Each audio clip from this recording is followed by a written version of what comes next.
Most of our listeners will have heard of Roswell and the flying saucer that allegedly crashed in 1947. Some may be aware also of the reported second flying saucer that crashed in the vicinity around the same time. Fewer people still will have heard of EBE, though, the extraterrestrial recovered still alive from one of those crashes. Join myself and Neil as we try to determine if EBE even existed at all. And this week's episode is brought to us by our Explorer of the Week, Toby Fomes. Now, Toby has helped to make this podcast a reality and is continuing to help us move forward and make more and more episodes into the future. If you want to be like Toby, and let's face it, who wouldn't, then all you have to do is go to patreon.com/Aliens Explored and pick a tier that suits you. We have all kinds of awards and rewards at different tiers available out there for everyone, including Explorer of the Week, which, as I say, is this week, Toby Fomes.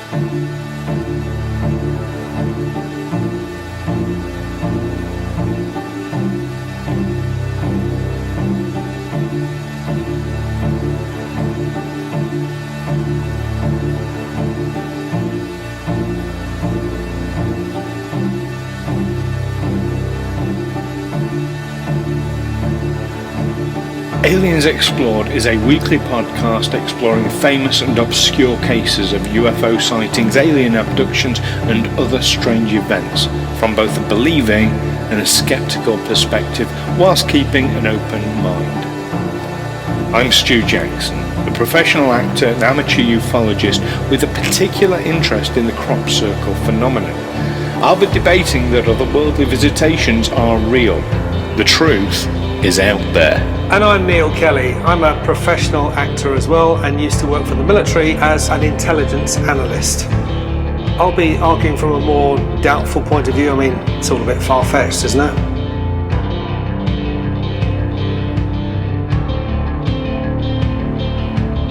Hello listeners and welcome back to Aliens Explored, your weekly look at the mysterious skies and everything UAP, UFO, IAP, IFO and related conspiracies.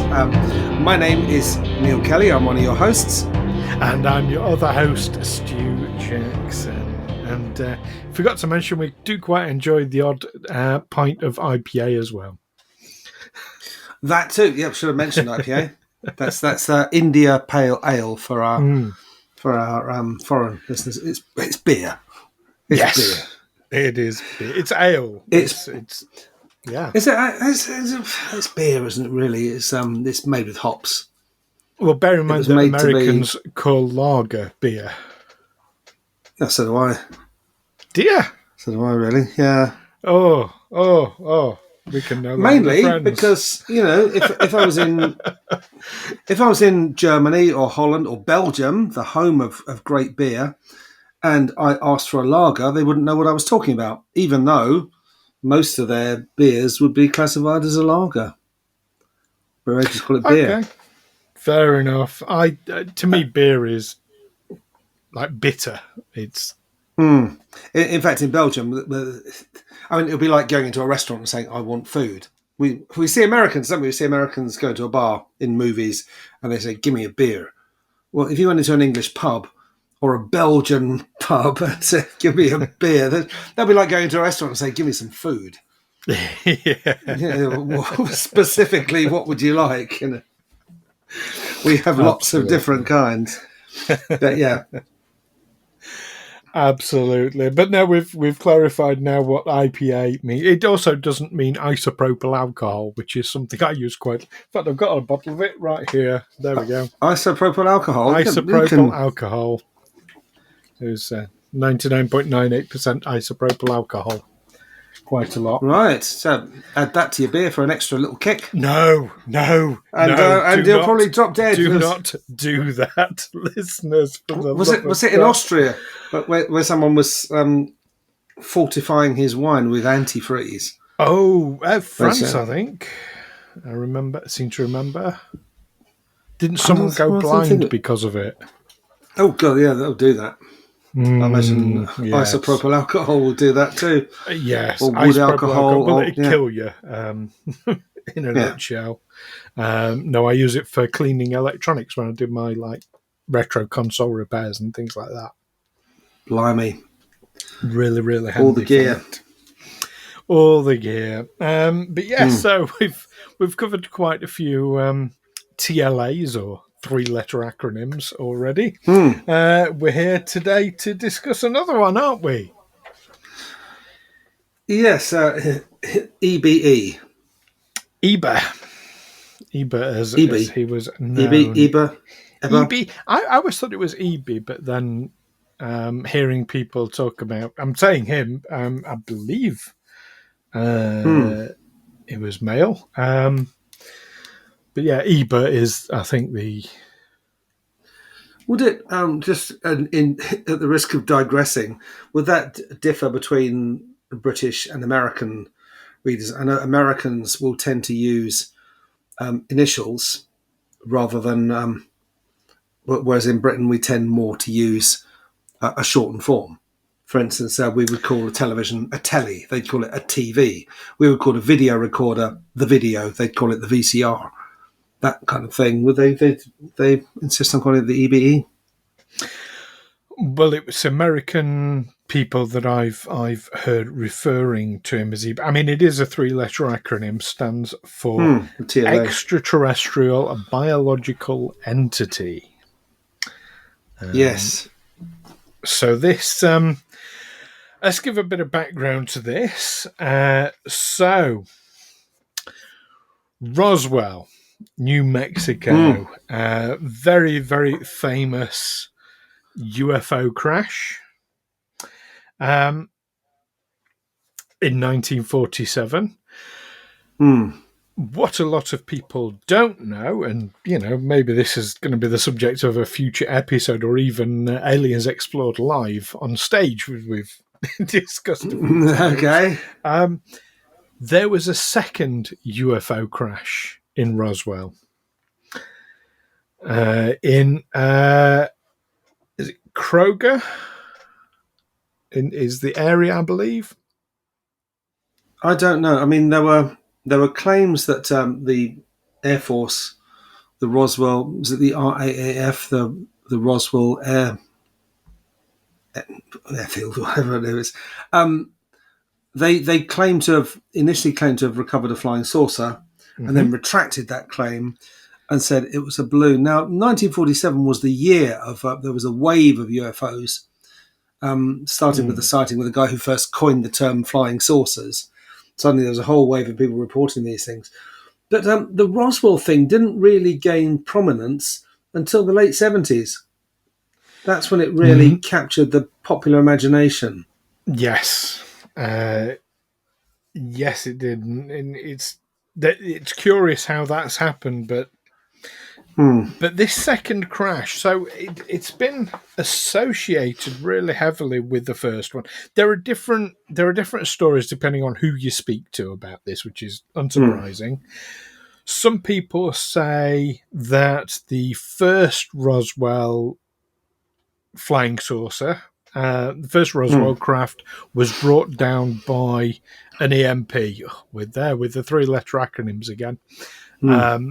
Electromagnetic pulse.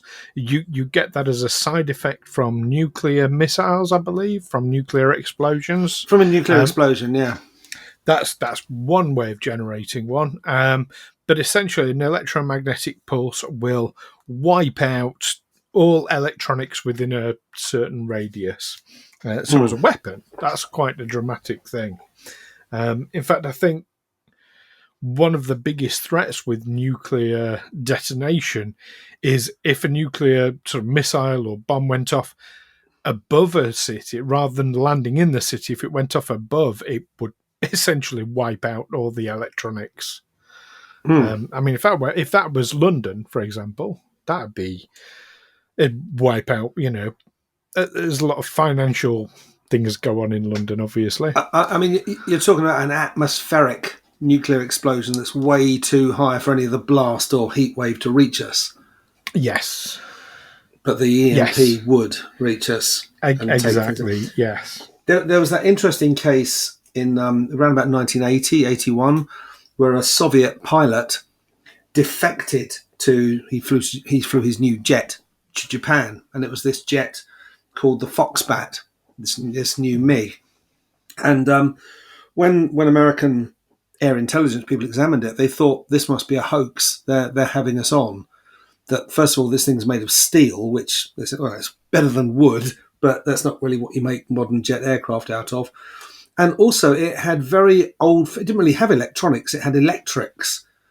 It was really primitive. I think it had valves instead of transistors and this sort of thing. But then it was a long time before they realised, actually, this plane wouldn't be affected by EMP. That this plane was designed for the nuclear battlefield. That where everyone else would just be dropping out the sky, this thing would keep going, assuming the pilot wasn't roasted. Yeah. So the people have started mitigating against. Well, they did for a while back, 40 odd years ago, 45. Well, it was a real threat back in the 80s. I remember. Now, I was looking at the Roswell report, which is you can get it from media.defense.gov. It's a huge document. In fact, it's so huge, it's difficult to navigate. It's 1,000 pages, and every time you try and move to the next page, you spiral through 50 pages or something. One of the claims that was made about the wreckage that was found was that it was a balloon. We know that story. They said it was a balloon, and it was part of the. They said it was part of the Mogul project. I think it was the Mogul project. Project Mogul, which was we want to monitor Soviet nuclear tests because the Soviets have got the bomb. Klaus Fuchs has passed them all the atom bomb spies, passed the Soviets the secrets. However, the Soviets didn't successfully test an atom bomb until 2 years after. Until August 1949. Actually, my birthday, the 29th of August 1949. There's a bit of personal information I'll pass across for anyone who wants to hack my bank account. If they can do that with your birth date, then fair. Well, yeah. Absolutely. I mean, that's going a little bit into the first Roswell crash, which is not the one we're considering because we've not really got onto the actual subject here yet.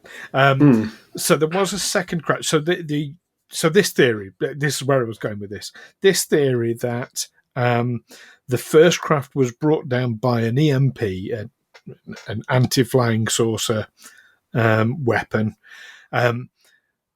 This theory goes that the second craft came along to retrieve the first one and was also brought down. There is another theory, depending on who you speak to, that says that actually there were two craft and this EMP caused them to crash into each other. Then there are different stories. Some people say the second crash was discovered a few days later. Some people say it was discovered a couple of years later. Now, those that tend to say a few days later also talk about, I mean, we've all seen, in fact, we did an episode about the alien autopsy and the bodies that were removed from the wreckage. But in the second crash, it is alleged there was a survivor, this EBE, who was then taken to Los Alamos Air Base, where he lived for a number of years, about 5 years, died in 1952,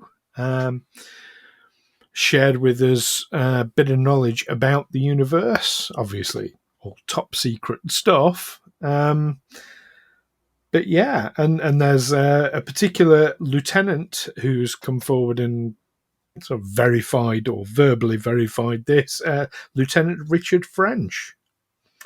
Yeah, but EBE claimed that they were about 50,000 years ahead of us in technology. But we're still able to bring down their craft. Well, an EMP, interestingly, would have been very much ahead of its time in 1947. An EMP-specific weapon, yeah. Were they even aware of its potential as a weapon in 1947?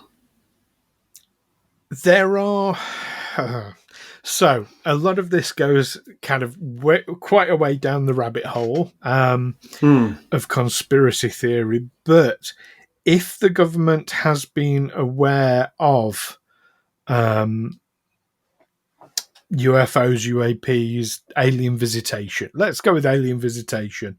If they have been aware for some time, then they would have been working on some way of defending against them, naturally.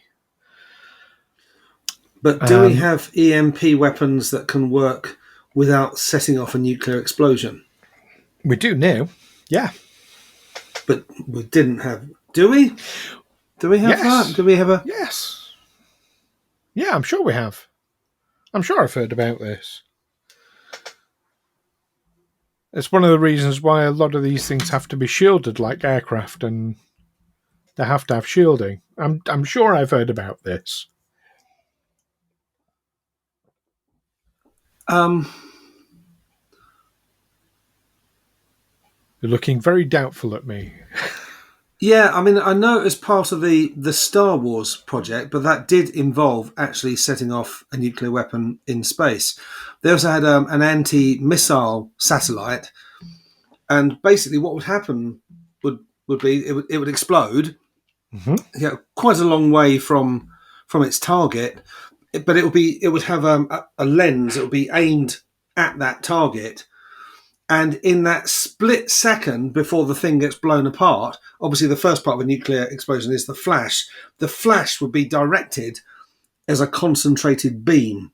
That was how the weapon would work. Perhaps that's the way it works then. But they certainly didn't have that in 1940. They hadn't even put up a satellite in 1947. So, well, so it's claimed. Like I say, that is a fair way down the rabbit hole, but...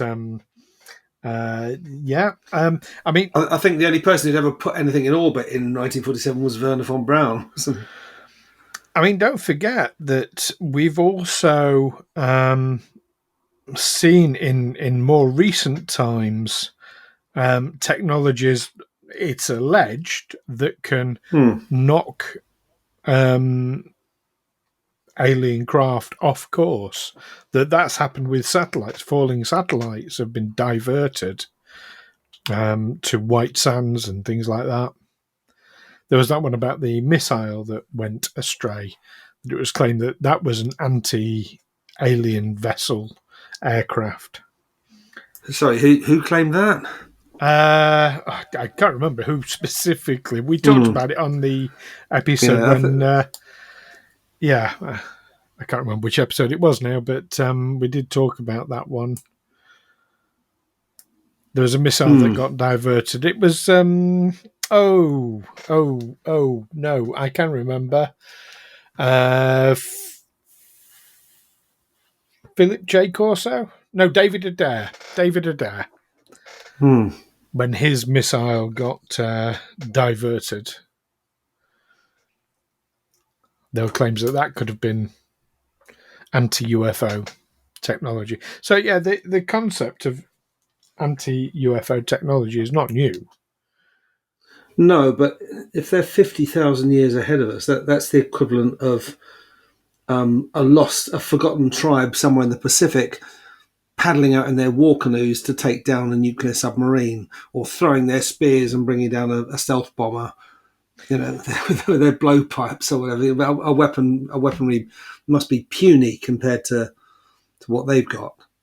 And even if they come from civilizations that have long since passed through the phase where they're in danger of destroying themselves, they would still be aware of our technology. Oh yeah, they've got that. Okay, well that's how you counter this, counter that. Have you seen that's the day the the day point. the Earth stood still when they Yes. capture the alien and the consequences that follow? Yeah, with But Gort. Gort comes along and takes them apart. Well, I mean, that's the thing. You say they would know what our technology is, and that's kind of the point where you do go down the rabbit hole and say, well, no, they might know what publicly technology we have. I mean, isn't it always the case that where the government is with technology? I mean, look at stealth fighters as a perfect example. They were around in the 60s. Now, the public weren't aware of them till the 80s. But the I'm not technology sure they were. existed 20 years before. I mean, America was fighting a war in the 1960s and losing lots of planes to anti-aircraft fire. Stealth technology might have helped a bit with that. Well, I'm not saying they had many of them, but isn't that now public record? They that didn't have technology it was available. They didn't have it in a form that was generally available to the military. That Not the North generally available. No, it might not have been cost effective, but that doesn't say that they didn't exist.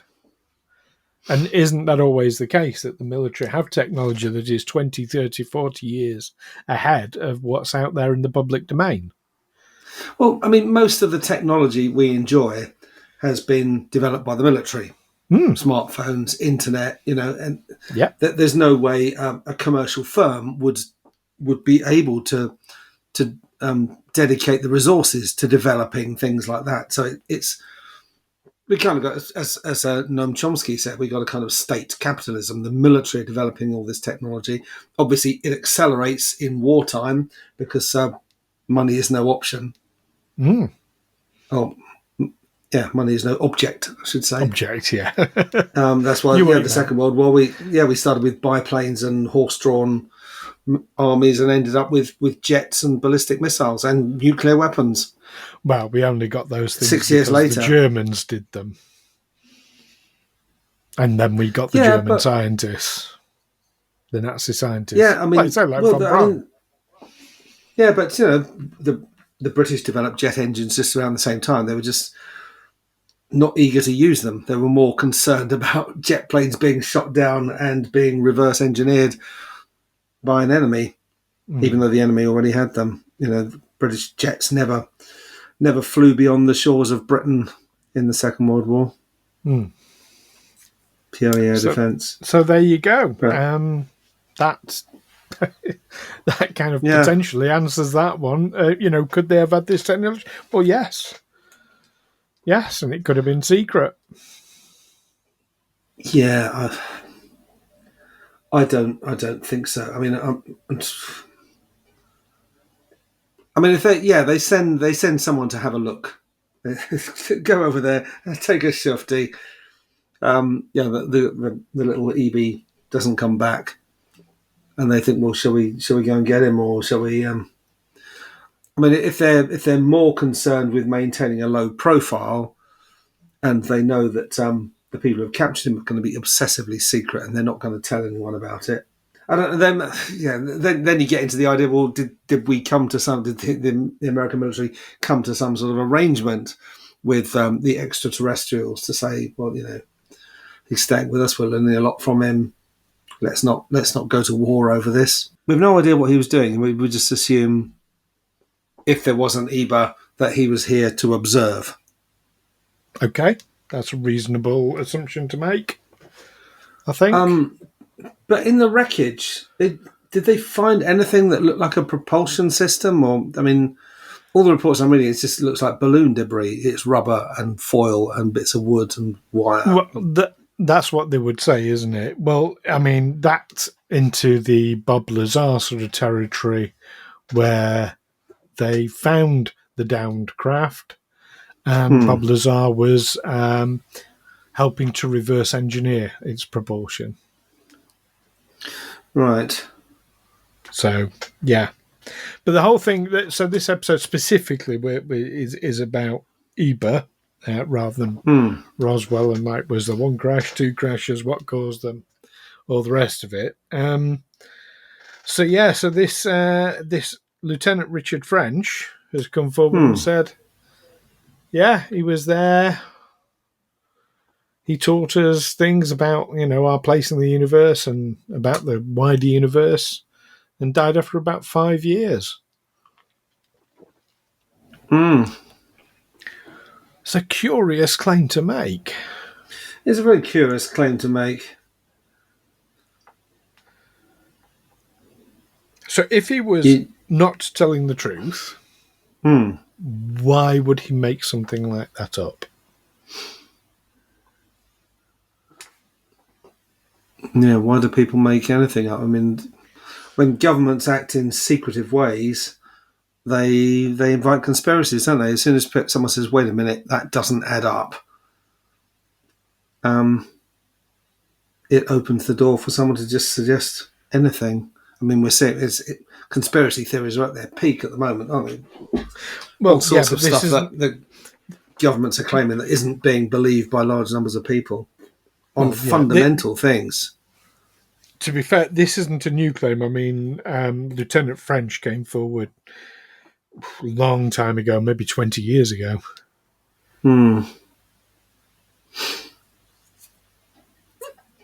But we don't know, do we? We can't verify it. The US Air Force says no. We never had any such thing officially.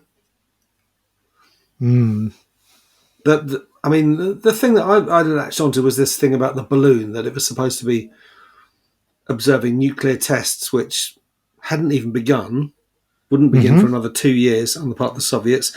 And even when they did, I think those nuclear tests were carried out in somewhere like Kazakhstan.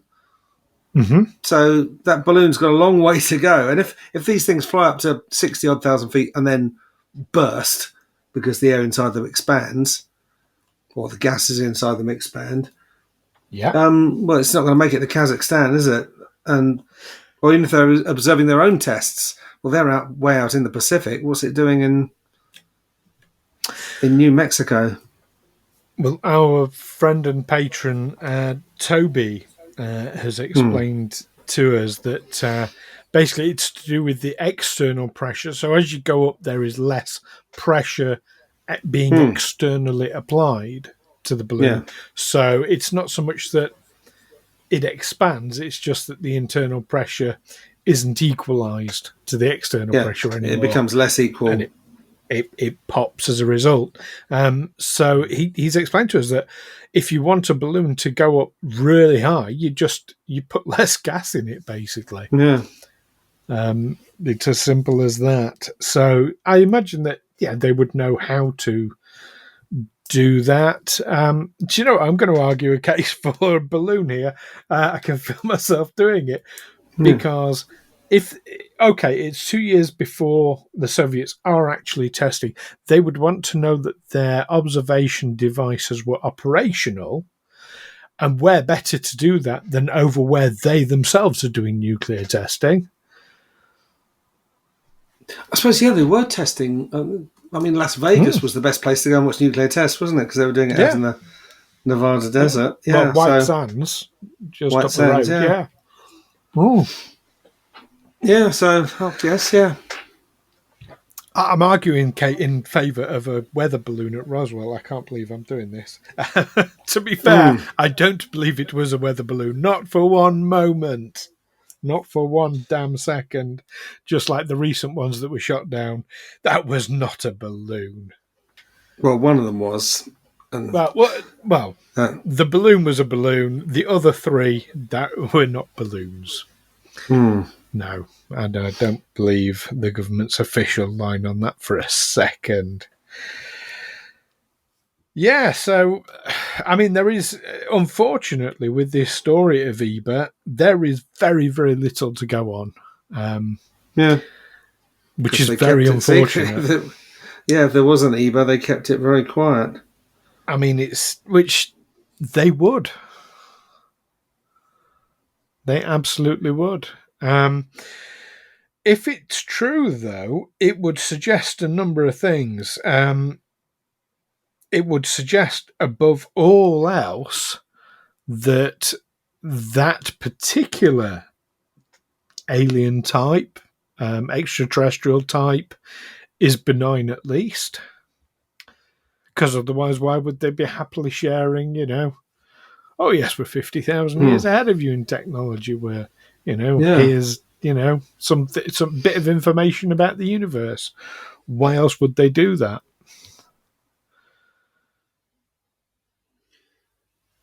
Well, it all just kind of happened by accident that, I actually came here to watch what you were doing, but I crashed my craft. So I'll tell you what we're doing. Now that I'm your prisoner or your guest. Well, yeah, it's a curious one, that. And if it is the case that a new anti-flying saucer weapon, a secret anti-flying saucer weapon, was being tested, then the first one crashes. The aliens would think, oh dear, one's crashed, we don't know why, let's go and retrieve it. Second one comes along, also gets hit by the weapon. Well, now they know, oh shit, the humans have got something that can bring us down. We just better not send a third one. If they're 50,000 years advanced to us, I would say, well, okay, they've got this weapon. Let's take that weapon out first. All right. I don't believe... We better not send another one until we've developed a strategy or developed a way of dealing with it. Just talking about terrestrial pilots, if you're sent on a spy mission, you've got your mission. You're going to fly this route. You're going to observe this. You're going to take pictures of that, whatever, and come back. Yeah. If you get shot down, you're going to keep stum.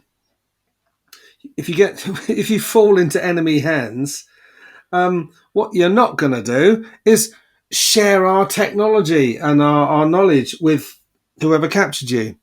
I would imagine that would have been vetoed. Right. So he would have had no... The EBE, he, she, it, would have had no discretion to share anything off the cuff. You're thinking like a human, though. Yeah, of course you're not like thinking about a being that has evolved 50,000 years ahead of where we are today. You're thinking in a warlike, militaristic way. Well, no, I'm just thinking... I mean, you're instantly said, like, well, if they're observing, well, it must be the enemy they're observing. Why? What if it's an anthropological survey? Well, he's certainly treated like an enemy. They certainly would have known he would have been treated like an enemy. This is. Let's make no mistake about it. This is a combat mission. They're going to shoot at you. Just because we treat them like an enemy doesn't mean to say that they treat us like an enemy. No, but they have to be ready to counter a warlike response, even if they're not going to counter it in a warlike way. Maybe they've got a hive mind. Maybe he knows the minds of his superiors or whatever, his equals. That once he's captured, the shared brain waves say, yeah, tell him about this, tell him about that. Possibly. I just think, I don't know. I think that sort of thinking is applying human thinking. We're also assuming divergent technologies. You're saying, well, why would it be so easy? Well, that's not to say that their technology has evolved along the same sort of route as ours. What if theirs is an organic technology, for example, that they've never come across electricity before? Maybe that's something unique to this planet. I'm spitballing, but and presumably they haven't developed in a warlike way, that they would have had no concept of possibly fighting over lines on a map or who's got the best imaginary friend or whatever. They're not going to fight. They're not going to fight wars over religions and kingdoms and things like that. Maybe they don't have that in their history, or it's in their very, very distant history that they don't think like that anymore. But they would have been aware that we think like that, and they would have had their ancient historians, their historians who deal with antiquities, who say, oh yes, this is what we were like. 100,000 Assuming years that ago. that is what they were like at some point. If they had never come across that way of thinking before, it would be completely and utterly alien to them. Yeah. Anyway, so I think, is it safe to say, Neil, that you don't think EBE existed? Is that a safe bet? I think that's a safe bet, yeah. I mean, there are holes in the story in the official version of events. Well, I would like to know more about these balloons, about Project Mogul. I'd like to know more detail, which they're probably not going to release. You mean about Roswell in general? About Roswell in general, yeah, but and what its mission was and such. Because I would have thought... Actually, here's a thing about Roswell. I've just thought of this. All military bases have some kind of purpose. We're going to put this base here, and its strategic mission is to do whatever. If suddenly they find they've captured this alien life form, are they going to say, well, actually, just carry on doing your job, or we've actually changed our mission? Or we got to carry on with our mission as the kind of cover, but in the back, we got to allocate all these more resources towards developing... towards dealing with this unexpected event. It's an excellent question. So allegedly he was taken to Los Alamos Air Base, where he was kept until he died. Yeah, I mean, I would say that with such a being, moving that being from one place to another, particularly when you're talking about thousands of miles... inherently has its own risks of discovery. What if if they take it by car? What if the car, or what if the truck has an accident en route? Wouldn't it be better just to chuck millions of dollars at that one airbase? Because the risk is much less. Comes down to a risk assessment. Yeah, I would have thought they'd have just flown him. Airplanes crash. Might be a small possibility, but it happens. And don't forget, there's always two sides to a risk assessment. A lot of people forget this. Not only is there the likelihood of it happening, but there is how catastrophic would it be if it did happen. And on this particular aspect of any risk assessment, that's going to be off the chart. But with a small chance of it happening. Well, I suppose a much bigger chance then than there would be now. Well, yeah, but it's still very, very slim. But it doesn't matter how slim it is. Can you risk that? Can you risk it becoming public? Well, obviously they decided no, because it hasn't been made public, and they deny it to this day. Well, that would be my argument anyway. But what do you think, listeners? Did EBE exist? Is there indeed no smoke without fire? Or, like Neil, is it all just sounds a bit too much of a tall tale to take seriously? I mean, I'm on the fence with it. I'm very much on the fence. There are a lot of gaps and a lot of holes, and this would very much play into the wishful thinking elements of ufology. But at the same time, I don't know, there's something about it that speaks to me. Call it an intuition, if you will. But we'd love to know what you think, listeners. What are your thoughts on EBE? Had you heard the story about EBE before? Do let us know via the usual means. You can contact us through Facebook and Twitter by searching Aliens Explored. You can go to our Aliens Explored YouTube channel and drop a comment there. Or if you are one of our Patreon subscribers, then you get exclusive access to our Discord server where you can chat about this with other like-minded people and share your thoughts there as well.